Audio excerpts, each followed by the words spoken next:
Hallo zusammen. In Planter Project erfassen alle Mitarbeiter täglich ihre geleisteten Arbeitsstunden. Das tun sie im Modul Zeiterfassung. In diesem Video schauen wir uns an, wie das Modul aufgebaut ist und vor allem, wie Sie darin Ihre Arbeitsstunden erfassen. Wir sehen uns also an, wie Sie Zeiten erfassen, auf Vorgänge, in die Sie bereits eingeplant sind und auf Vorgänge, in die Sie nicht eingeplant sind. Wir schauen uns an, wie Sie Zeiten in der Zukunft erfassen, zum Beispiel für den anstehenden Urlaub, und wie Sie gemachte Einträge ändern oder löschen. Außerdem lernen Sie, wie Sie einen Vorgang als Favoriten markieren, damit Sie ihn für die Zeiterfassung schneller finden, und wie Sie Ihre Projektleitung informieren, wenn Ihre Aufwände höher als geplant werden. Zu guter Letzt sehen wir uns natürlich an, wie Sie einen Vorgang als erledigt markieren, wenn Ihre Arbeit daran endlich abgeschlossen ist. Wir haben viel vor, also legen wir los. Das Modul Zeiterfassung rufen Sie auf, indem Sie im Benutzermenü unter Mitarbeiter und eigene Planung auf Mitarbeiterboard klicken. Das Mitarbeiterboard öffnet sich und darin können Sie immer über den Reiter zum Modul Zeiterfassung wechseln. In diesem Modul sehen Sie links Projekte. Wenn Sie sie aufklappen, finden Sie die einzelnen Vorgänge, in die Sie eingeplant sind. Rechts sehen Sie eine Zeitleiste der aktuellen Woche und darunter Ihre erfassten Arbeitsstunden. Das System stellt 3 Zeiterfassungsvarianten zur Verfügung. In diesem Video geht es um Variante 2, die in Planter Project standardmäßig voreingestellt ist. Die Variante erkennen Sie daran, dass die Arbeitsstunden unter der Zeitskala eingetragen werden. Sie können also in einige der Felder klicken und dass unter jedem Vorgang für die ganze Woche Belastungsdatensätze mit Kommentarfeld vorhanden sind. Wenn Sie bemerken, dass dieser Bereich bei Ihnen anders aufgebaut ist, sehen Sie sich die Videos zu Variante 1 oder 3 an. Sie sind in der Beschreibung verlinkt. In allen Varianten können Sie in bestimmten Fällen außerdem oben links einen Eintrag zu Ihrer Sollarbeitszeit oder Ihrer Anwesenheit finden.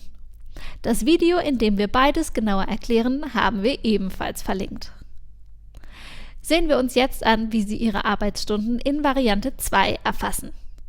Ihre geleisteten Arbeitsstunden melden Sie auf einzelne Projektvorgänge zurück. Sagen wir, Sie möchten melden, dass Sie heute 4,5 Stunden an einem Vorgang des Projekts 7000 gearbeitet haben. Hierzu öffnen Sie das Projekt und den Vorgang, zum Beispiel diesen hier, und gehen in der Zeile des heutigen Tages auf das Feld, das auch unter der Skala auf dem heutigen Tag liegt. Den Tag erkennen Sie daran, dass links von ihm diese Linie zu sehen ist. Hier tragen Sie die Stunden als Dezimalzahlen ein. 4,5 Stunden sind also 4,5 Stunden.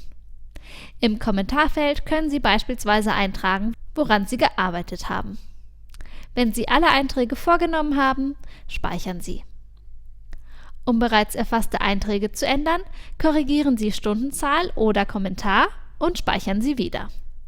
Um einen Eintrag komplett zu löschen, löschen Sie Stundenzahl und Kommentar. Die Belastungsdatensätze selbst können Sie nicht löschen. Wenn Sie das Modul aktualisieren, werden die summierten Zahlen im Modul angepasst. Angezeigt werden Ihnen im Modul Zeiterfassung zunächst nur die Projekte und Vorgänge, in die die Projektleitung Sie eingeplant hat. Wenn Sie aber das erste Mal an einem Vorgang gearbeitet haben, in den Sie nicht eingeplant waren, müssen Sie ihn für die Zeiterfassung einblenden. Das tun Sie, indem Sie auf den Plus-Button klicken und das Projekt und den Vorgang auswählen. Beispielsweise diese hier. Nun werden Sie im Modul angezeigt.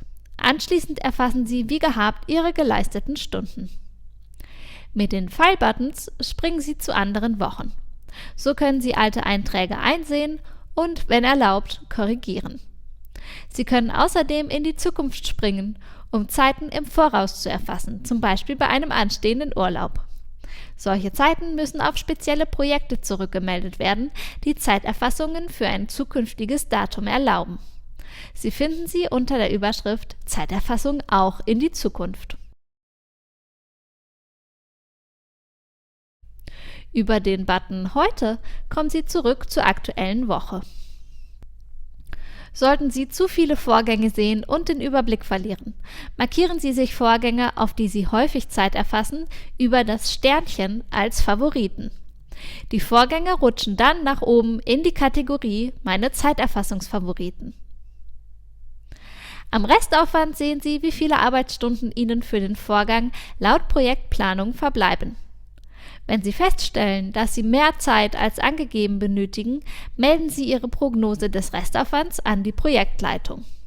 Hierfür klicken Sie auf den Button mit dem Briefumschlag und tragen in der Zeile des passenden Vorgangs den geschätzten Restaufwand ein.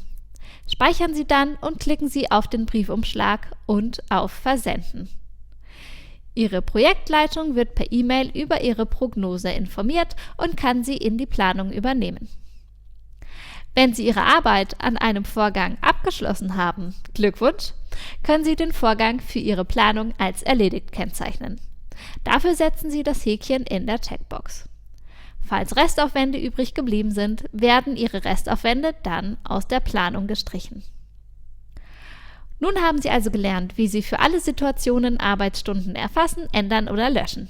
Sie wissen außerdem, wie Sie Vorgänge einblenden, in die Sie noch nicht eingeplant waren, und Sie können nun Vorgänge als Favoriten oder als erledigt kennzeichnen, sowie Prognosen über Ihren Restaufwand weitergeben.